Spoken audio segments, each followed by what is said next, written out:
Hey, Carson Bible Church. We're a little bit overdue for an update, so I figured I would check in with you. One reminder is that we are coming into the month of May now, and that means that it's time for our annual fundraiser that we call Change for Life. And again, this year we are supporting the ministry on the Hopi Indian Reservation in Arizona, and we are doing that through a community Bible church in Orange County, which is one of our sister IFCA churches.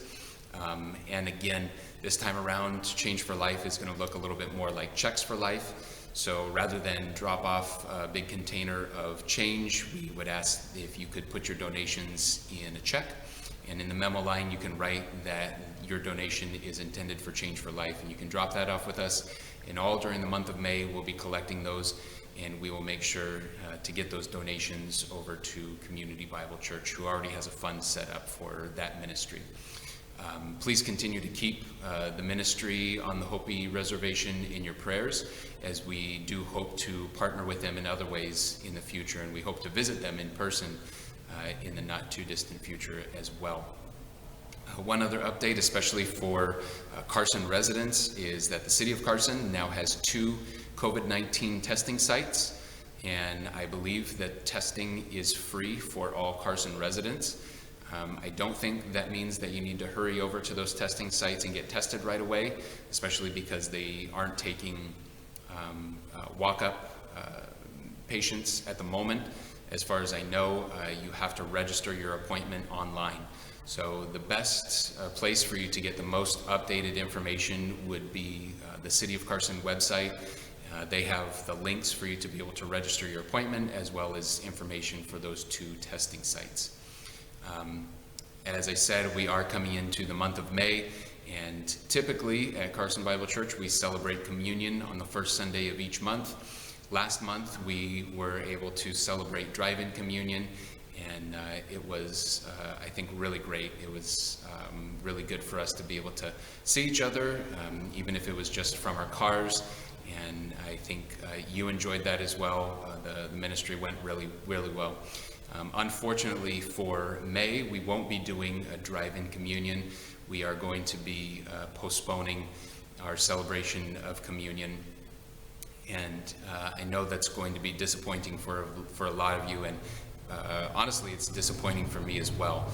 But the elders and I have been discussing it, and I've consulted with a number of other sources, and I really honestly believe that our wisest course of action at this point is to postpone celebrating communion.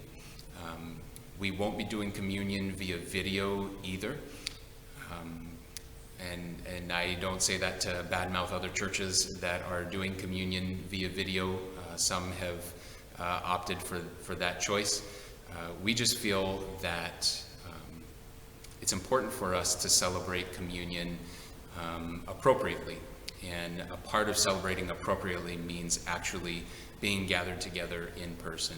So we would just ask you to be patient and hang tight for a little while longer. I know the situation around us is still changing quite rapidly.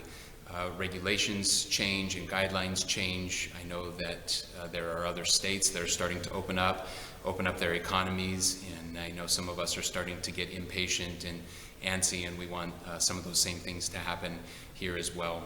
Please keep in mind that even though we're a small church, we are still located in a relatively high density population area. We're in an urban area. We're in a county, Los Angeles County, that has a pretty high number of positive coronavirus cases.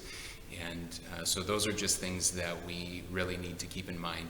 So again, I would just ask you to be patient, hang tight, and trust in our Savior and our King Jesus. Remember what we read from Revelation 21 and 22. For us believers, we know how all of this ultimately ends. And coronavirus doesn't win. The bad guys don't win. It's King Jesus who wins.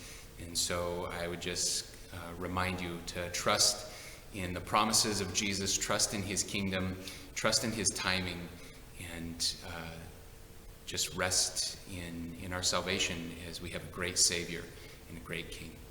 Until next time.